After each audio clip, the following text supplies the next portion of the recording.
रवि प्रकाश जी के पोर्टफोलियो को लेकर आते हैं। सो रवि जी ने पूरा अपना डिटेल हमसे शेयर किया है, जिसमें बताया कि उनकी एज 35 है, टर्म इंश्योरेंस है उनके पास 1 करोड़ का, हेल्थ इंश्योरेंस 20 लाख का है, प्लस कॉर्पोरेट इंश्योरेंस 25 लाख का है।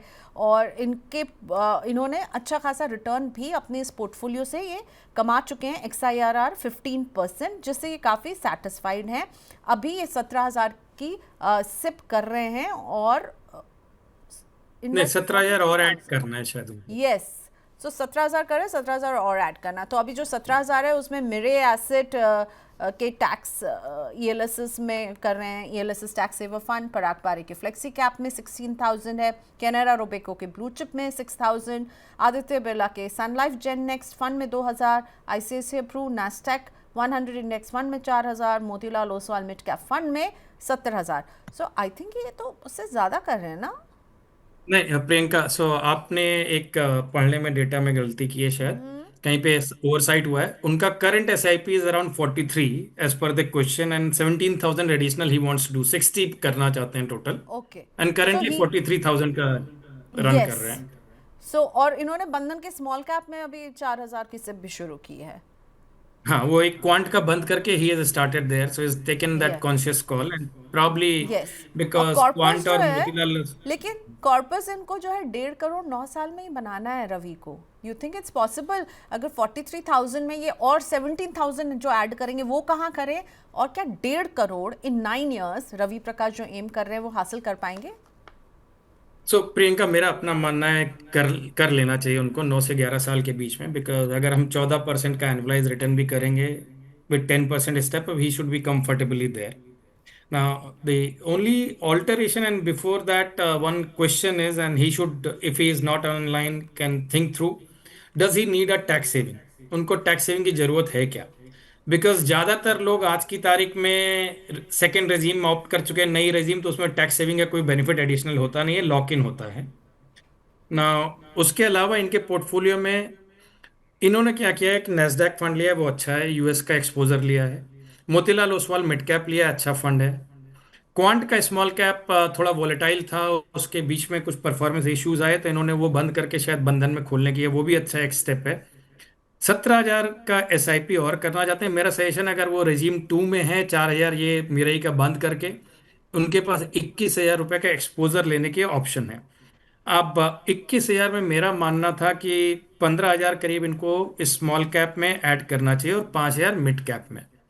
अब स्मॉल कैप में उनकी अपनी कंफर्ट के हिसाब से एक्सिस, निपॉन, HDFC, SBI, कोई भी एक फंड ले लें, या दो फंड ले लें 7,500 के, और 5,000 में आप एक अच्छा मिड कैप ले लें। Again SBI mid cap, HDFC mid cap, Kotak emerging equity, आप जो पसंद आए आप उसमें ले लें, जिस फंड हाउस में आपको ज़्यादा विश्वास हो।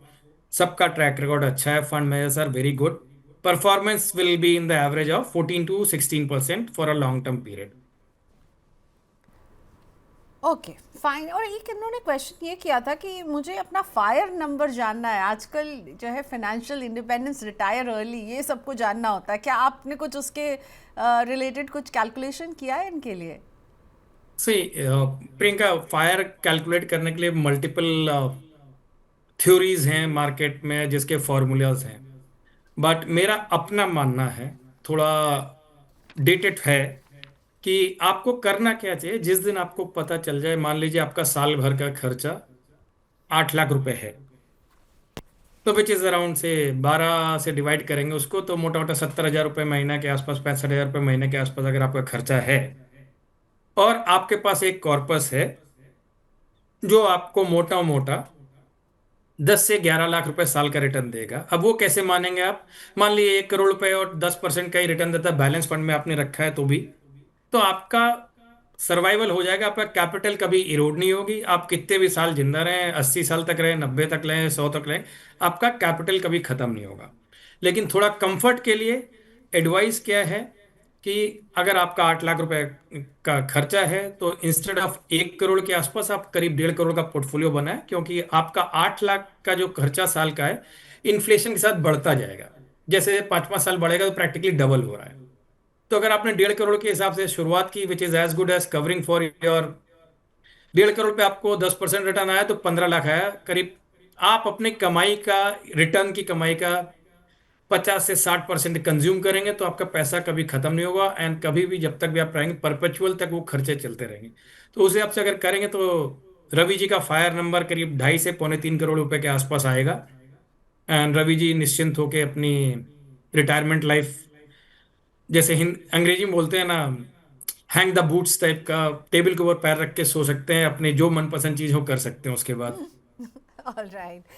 अगला क्वेश्चन मैं एक लाइव पिक कर रही हूँ अमित दुलार का। तो शरद आपसे मैंने ये क्वेश्चन पहले नहीं बताइए। दिया है, तो आपको थोड़ा सा नोट करने हम्म। होंगे इनकी स्कीम्स।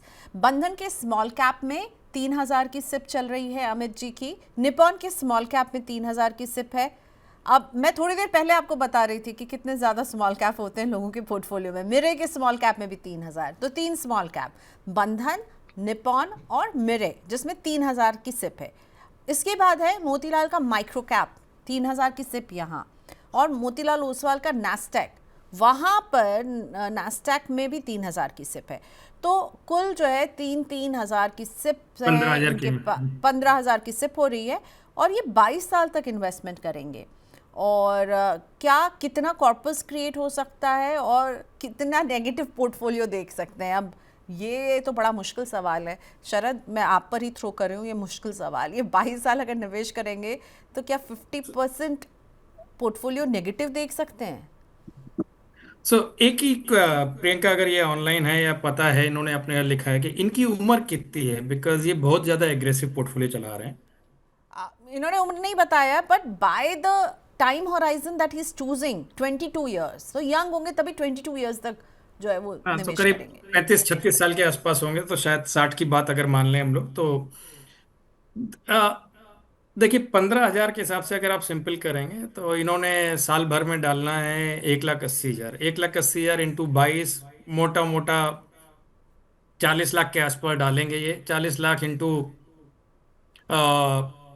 22 साल चल रहा है, तो खराब स्थिति में भी 4 करोड़ के ऊपर पे पैसा इनका बनना चाहिए, जस्ट थंब रूल्स के हिसाब से, अगर 12 से 15% रिटर्न दे रहा है।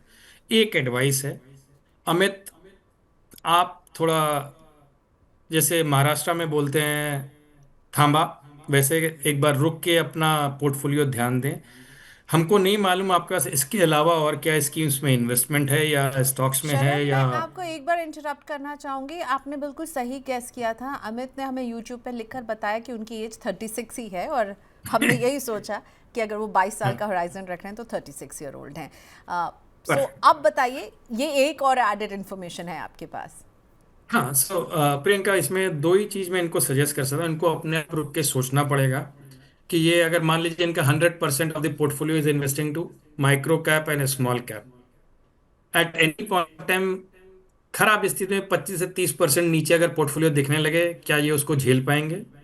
दूसरा, अगर ये खाली है तब भी प्रिकॉशनरी बेसिस में मैं बताऊंगा पहले कि थोड़ा पोर्शन आप अपना इमरजेंसी कॉर्पस में या सेफर बेट में भी रखें।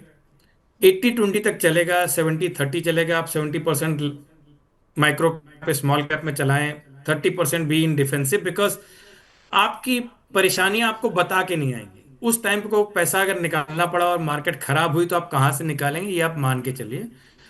हो सकता है अगर आप गवर्नमेंट एम्प्लॉय हैं, आपका ईपीएफ कट रहा हो, उसमें भी आप एनपीएस एग्रेसिव इक्विटी चला रहे होंगे, या एनपीएस खुद चला रहे हैं, वो भी एक कंट्रीब्यूशन आपका एग्रेसिव इक्विटी फंड में है। गवर्नमेंट है तब भी आप बेटर है कि at least you can take loan against from the salaried advance ले सकते हैं। प्राइवेट सेक्टर में वो भी सुविधा आपको ज़्यादा नहीं होगी। वो सब आप देख के सोचें। आप 22 साल के होराइजन में, अमित, आपका थंब रूल बहुत सिंपल है, जितना पैसा आप डालेंगे उसका करीब 10 से 12 गुना आपका हो जाएगा पैसा। Okay, fine. वैसे शरद, आप अंतर्यामी हैं मुझे लगता है क्योंकि आपने जब अभी बोला अमित के बारे में कि आप कहाँ काम करते हैं, तो उन्होंने हमें लिखकर बताया कि वो रेलवे के एम्प्लॉय हैं और एनपीएस की तरफ भी कंट्रीब्यूट कर रहे हैं। तो बहुत अच्छी बात है अमित, आप प्रोएक्टिवली हमें सब कुछ अपने बारे में बता रहे हैं। पर जो बातें कही हैं अभी शरद ने, जिसमें इमरजेंसी फंड बहुत इंपॉर्टेंट हो जाता है, कितनी वॉलीटिलिटी आप झेल सकते हैं, क्योंकि आपका पोर्टफोलियो बहुत अग्रेसिव है, ठीक है, तो इन दो सवालों का जवाब देंगे तो आप ऑलरेडी समझ जाएंगे कि आपको क्या ट्वीक करना है क्या नहीं। अगर इन दोनों का सवाल इमरजेंसी फंड का कि हाँ मेरे पास है, बहुत अच्छे। रिटायरमेंट के लिए आप एनपीएस में भी निवेश कर रहे हैं, बहुत अच्छे। और अगर आप समझ रहे हैं कि आप वॉलेटिलिटी झेल पाएंगे, थोड़ी देर पहले शरद कह रहे थे कि मार्केट जो है ना वो ईसीजी की तरह ऊपर नीचे होता है, वो झेल सकते हैं, आपका दिल मजबूत है तो बहुत अच्छा है। बने रहिए और बेस्ट ऑफ लक।